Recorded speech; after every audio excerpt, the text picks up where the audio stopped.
El propósito del siguiente video no es empezar ningún tipo de disputa entre dos países vecinos y hermanos. Es simplemente para recordar o conocer nuestra historia, porque el que no conoce la historia está condenado a repetirla.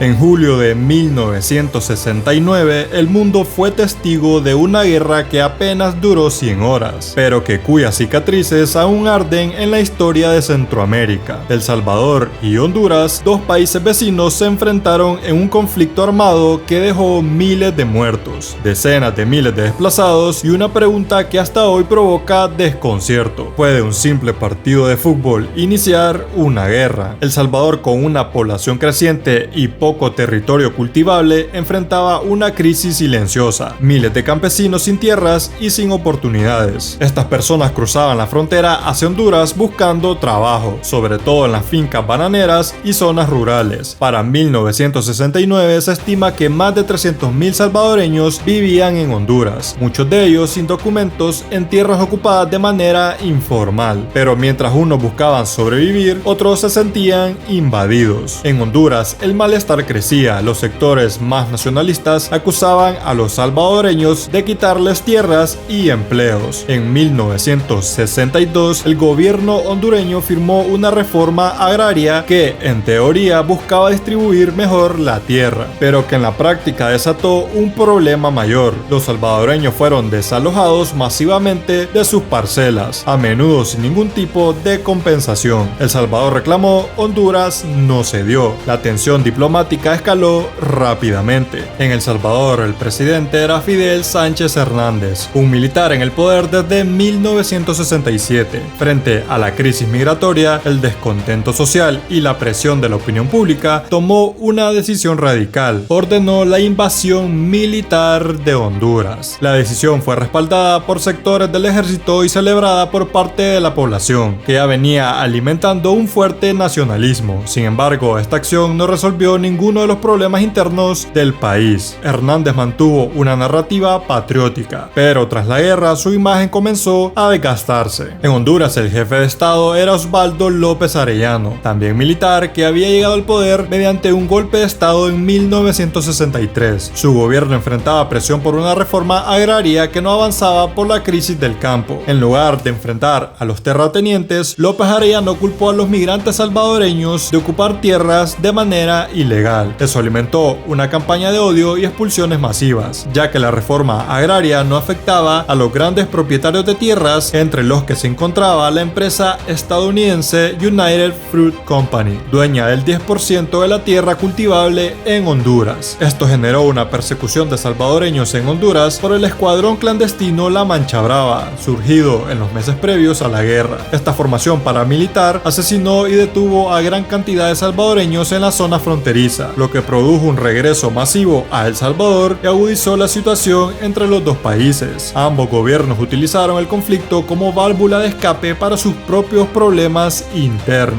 El Salvador, cuya extensión territorial es equivalente al 20% del territorio hondureño, pero cuya población era más numerosa que la de Honduras en 1969. Para este año había 3.600.000 salvadoreños. Esto permitía a las élites de El Salvador reducir la alta tasa de densidad demográfica de su país, sin sacrificar sus intereses financieros, evitando todo posible reparto de tierras. Ante los constantes pedidos de la población salvadoreña que llamaban a romper las relaciones diplomáticas con Honduras, el gobierno salvadoreño declaró inicialmente un estado de emergencia el 23 de junio y convocó al personal de reserva. 3 días después, la noche del 26 de junio de 1969, el gobierno salvadoreño proclamó la ruptura oficial de relaciones diplomáticas con Honduras. Esta decisión fue tomada con el argumento de que el gobierno hondureño estaba persiguiendo a los salvadoreños que vivían en ese país. En respuesta a esto, el día 27 de junio, el gobierno de Honduras anunció que también cortaba relaciones diplomáticas con El Salvador, además que tomaría medidas de defensa. Ambos países ya tenían relaciones frágiles, con una frontera mal delimitada y una historia de recelos. Lo único que faltaba era una excusa, y una excusa excusa que llegó en 1969, disfrazada de eliminatoria mundialista. Ya para junio de ese mismo año, El Salvador y Honduras se enfrentan en una serie de 3 partidos para clasificar al Mundial de México 70. En teoría, un simple cruce futbolístico. En la práctica, el escenario perfecto que explotará todo lo que viene acumulándose. El primer partido se jugó el 8 de junio en Tegucigalpa, Honduras. La selección local ganó 1-0, pero el ambiente ya estaba envenenado. Los jugadores salvadoreños denunciaron haber sido acosados toda la noche por los hinchas hondureños, que lanzaban piedras a su hotel, gritaban insultos y no los dejaban dormir. El gol del triunfo hondureño fue como una estocada, pero la verdadera tensión se vivió fuera del estadio, con violencia entre fanáticos y agresiones a inmigrantes salvadoreños. La cosa se puso peor en el segundo partido, jugado el 15 de junio en San Salvador. El Salvador ganó 3-0 y esta vez fueron los hondureños quienes sufrieron. Los jugadores visitantes fueron escoltados por militares para evitar agresiones. Las banderas de Honduras fueron quemadas por aficionados y el himno nacional fue interrumpido por abucheos. Esa misma noche se reportaron linchamientos, saqueos y ataques a casas de hondureños residentes en El Salvador. El tercer partido, el desempate, se jugó en México el 27 de junio. El Salvador ganó 3-2 en tiempo extra, pero ya no se hablaba solo de fútbol. El ambiente era de guerra literalmente. El 14 de julio de 1969, a las 6 de la tarde, mientras en muchos hogares centroamericanos se cenaba con el noticiero de fondo, la Fuerza Aérea Salvadoreña iniciaba ataques sobre Tegucigalpa y otras zonas estratégicas de Honduras. El Salvador, sin declaración formal de guerra, había cruzado el punto de no retorno. Ese mismo día, tropas salvadoreñas comenzaron a avanzar, especialmente por la zona oriental del país. El objetivo declarado: proteger a los salvadoreños residentes en Honduras, que estaban siendo víctimas de persecución, expulsión y violencia tras los partidos. Durante las siguientes 100 horas se vivió un conflicto armado a gran escala. Aunque ambos países tenían fuerzas armadas limitadas y poco equipamiento, los enfrentamientos fueron intensos, caóticos y sangrientos. Se calcula que murieron entre 2.000 y 6.000 personas, la mayoría civiles. Más de 15.000 salvadoreños fueron expulsados violentamente de Honduras. Cientos de casas y comercios fueron destruidos y decenas de miles quedaron desplazados sin un lugar al que regresar. La comunidad internacional tuvo que reaccionar. La Organización de Estados Americanos intervino para mediar un alto al fuego. Luego de intensas negociaciones, el 18 de julio, 4 días después del inicio de guerra, El Salvador aceptó cesar las hostilidades y retirar sus tropas. Pero el daño ya estaba hecho. El conflicto terminó tan rápido como empezó, pero sus consecuencias durarían décadas. Fue el escritor y periodista polaco quien bautizó a esta guerra como la Guerra del Fútbol. Él cubrió el conflicto en 1969 y más tarde escribió un libro titulado La Guerra del Fútbol, donde explicaba cómo una serie de partidos de fútbol entre Honduras y El Salvador, jugados en plena tensión política, encendieron una guerra que ya estaba prácticamente lista para estallar. No fue un nombre oficial ni técnico, fue una metáfora brutal. El polaco no estaba diciendo que el fútbol fuera la causa, sino que el nivel de fanatismo y odio que surgió en torno a esos partidos fue el último empujón para que los gobiernos hicieran lo que ya querían hacer: golpear al enemigo y redirigir la furia del pueblo hacia afuera. La guerra no fue por el fútbol, pero sin el fútbol tal vez habría tardado un poco más en explotar. La guerra duró solo 100 horas, pero las heridas que dejó fueron profundas y duraderas. Se calcula que más de 60.000 salvadoreños regresaron forzosamente a un país que ya sufría de pobreza, desempleo y falta de tierras. Y una de las consecuencias más graves de esta guerra absurda fueron todas las víctimas mortales de este conflicto. Para muchos, el regreso no significó un nuevo comienzo, sino un desplazamiento sin retorno, agravando la ya delicada situación rural del país. La llegada masiva de deportados saturó los pocos recursos disponibles. El mercado laboral informal se llenó, aumentando la competencia por empleos precarios. Esto también alimentó tensiones internas que, en las décadas siguientes, serían uno de los factores detonantes de la guerra civil salvadoreña. Las relaciones entre El Salvador y Honduras quedaron congeladas por más de 11 años. La frontera terrestre fue cerrada durante años, afectando el comercio y la movilidad regional. Prácticamente para que El Salvador pueda exportar e importar por tierra productos al sur de Centroamérica, tenía que pasar obligatoriamente por Honduras, y esto les afectó afectó de manera grave económicamente. Fue recién en 1980, con la firma del Tratado de Paz en Lima, Perú, que ambos países retomaron relaciones formales y comenzaron a resolver sus disputas fronterizas, aunque muchas tensiones persistieron. La guerra desestabilizó las economías de ambos países. La tensión regional también afectó al llamado mercado común centroamericano, obstaculizando los procesos de integración económica en la región. La violencia de esos días sembró desconfianza y estigmas entre pueblos hermanos. El recuerdo de la guerra, aunque a veces se menciona con un tono casi anecdótico, dejó marcas en miles de familias que vivieron la separación, el desarraigo o la muerte de seres queridos. La guerra del fútbol fue breve, pero sus ecos siguen resonando, no por la duración, sino por lo absurdo, porque lo que comenzó como una serie eliminatoria terminó con miles de muertos, fronteras cerradas, familias divididas y un trauma compartido que ningún gol podía justificar. Hoy tanto Honduras como El Salvador comparten mucho más que una historia dolorosa. Comparten desafíos, cultura, migración y un destino regional que nos obliga a aprender de los errores del pasado. Esta guerra no fue por el fútbol, fue por la pobreza, exclusión y gobiernos que prefirieron alimentar el fuego antes que apagarlo. Justamente por eso hay que seguir contándola, para que ningún otro país confunda jamás una cancha con un campo de batalla. Muchas gracias por haber llegado hasta esta parte del video, y si te ha gustado el contenido puedes apoyarme con un like, y si quieres beneficios exclusivos puedes convertirte en miembro del canal y así nos estaremos viendo en una próxima historia.